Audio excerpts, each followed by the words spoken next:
김현정의 뉴스쇼 CBS 라디오와 함께하고 계십니다. 저는 퇴근길 시사자키 정관용입니다. 2018 남북 정상회담 특집으로 함께하고 계십니다. 김현정의 뉴스쇼. 문자들이 오늘 감격의 문자들이 너무 많이 들어오네요. 2638님 울컥합니다. 출근길인데요. 눈물이 납니다.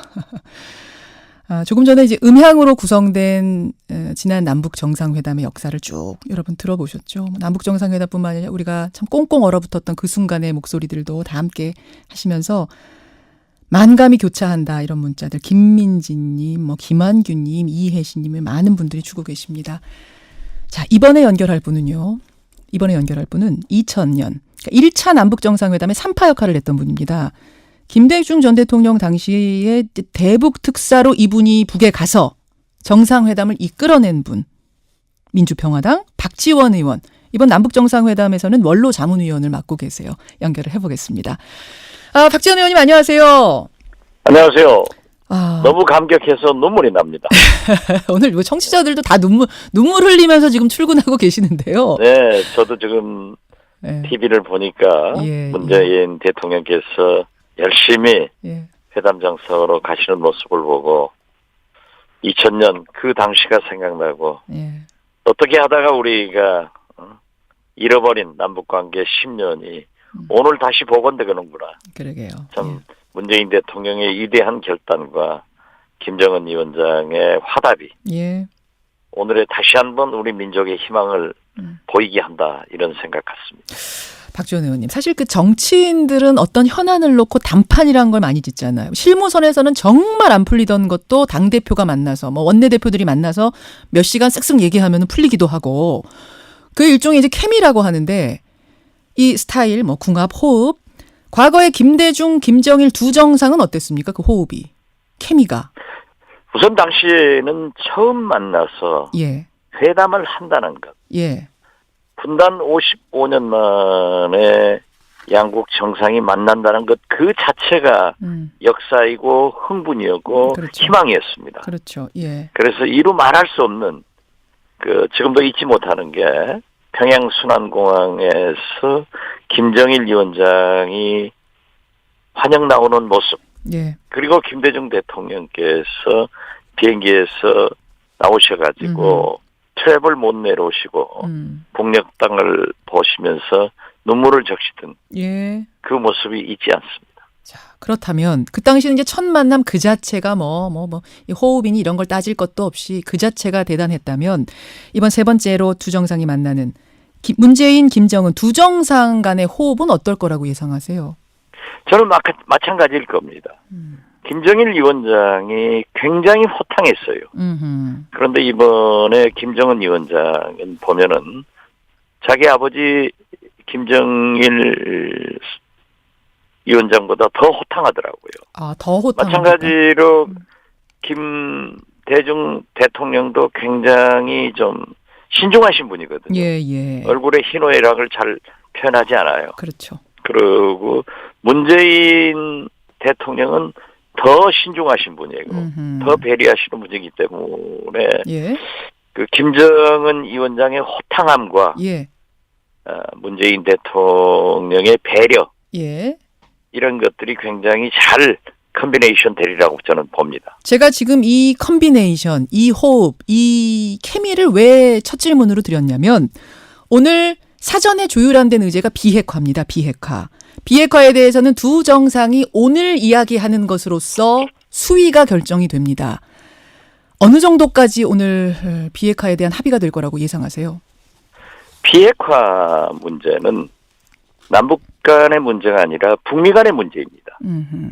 그렇기 때문에 오늘 남북 정상이 만나서는 북미 정상회담을 앞둔 비핵화는 굉장히 그 선언적 의지를 표현하는 거기 때문에 저는 김정은 위원장이 문재인 대통령의 요구에 얼마나 강하고 진실성 있게 비핵화의 답변을 하는가 그것이 중요하지 남북 간의 합의는 실천으로 이어지는 것이 아니기 때문에 선언적 의미다 이렇게 봅니다. 선언적으로 한반도의 비핵화를 이루겠습니다.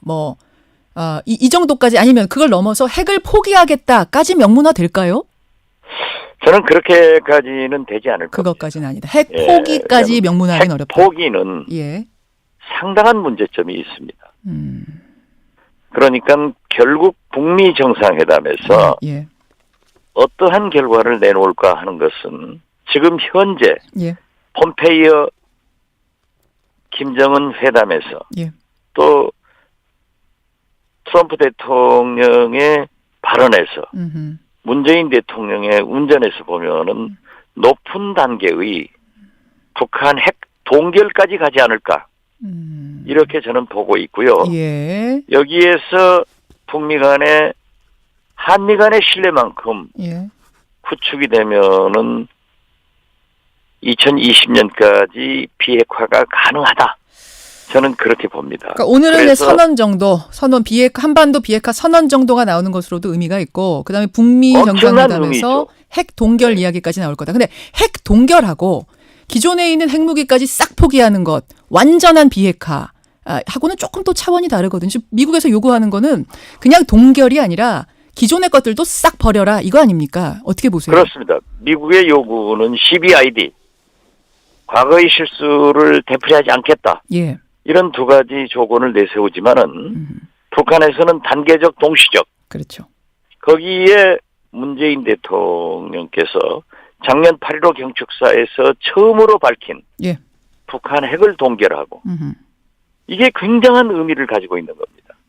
그리고 최근에 와서도 비핵화를 위한 로드맵 이런 걸로 보면은 저는 북한 비핵화는 3단계 과정을 거칠 것이다.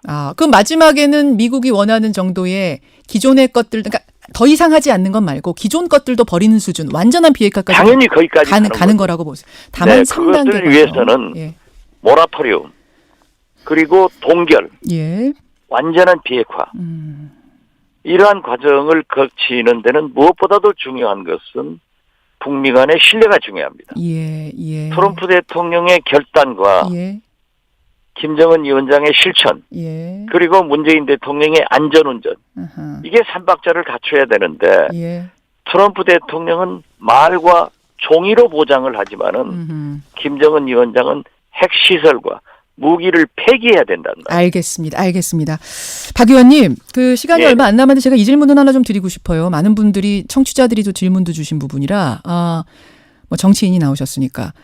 제1야당 자유한국당의 홍준표 대표가 어제 아사히 TV와 인터뷰를 하면서 이 남북 정상회담은 한국의 일부 좌파들이 지지하는 거지 대부분의 국민이 지지하는 건 아니다. 뭐 믿지 않는다. 북한을 이런 말씀을 했습니다. 어떻게 생각하세요? 홍준표 대표의 일구 이연은 이해할 수가 없습니다. 일구 이연이요? 그렇습니다. 남북 정상회담이나 북미 정상회담은 전 세계가 찬성을 하고 있습니다. 물론 홍준표 대표도 이상한 말씀을 해왔습니다만은 지난번에 문재인 대통령께서 스스로 청와대로 모셔가지고 단독 회담을 했지 않습니까? 했죠. 이 자리에서 문재인 대통령의 설명을 듣고 남북 정상회담을 반대하지 않습니다. 이렇게 국민 앞에 밝힌 분이 대통령께 약속한 분이 일본 신문에도 대고 그런 얘기를 하는 것은 저는 도저히 이해가 될 수 없고 역시 홍준표답다 이렇게 생각합니다. 역시 홍준표다운 게 뭡니까? 말을 잘 바꾸잖아요. 말을 바꾸신 거 아니냐. 그리고 공격할 것을 공격해야지. 전 세계적인 문제, 특히 미국 본토를 공격할 수 있는 북한 핵을 비핵화하겠다고 김정은 위원장이 먼저 얘기했고 먼저 트럼프 대통령을 만나겠다고 했고 이러한 것을 잘 조정한 문재인 대통령과 오늘 이제 시작을 하는데 거기에서부터 도움은 못 도와줄 망정 이렇게 고춧가루 부르는 것은 나는 대한민국 국민이고 대한민국 제1야당 대표의 자격이 있는가 참으로 한심하다고 생각합니다. 알겠습니다. 박지원 의원님 여기까지 오늘 말씀 듣도록 하고요. 같은 마음으로 오늘 잘 끝나기를 기원하겠습니다. 남북 정상회담은 성공합니다. 성공합니다. 그렇게 믿어야죠. 고맙습니다. 감사합니다. 민주평화당 박지원 의원이었습니다.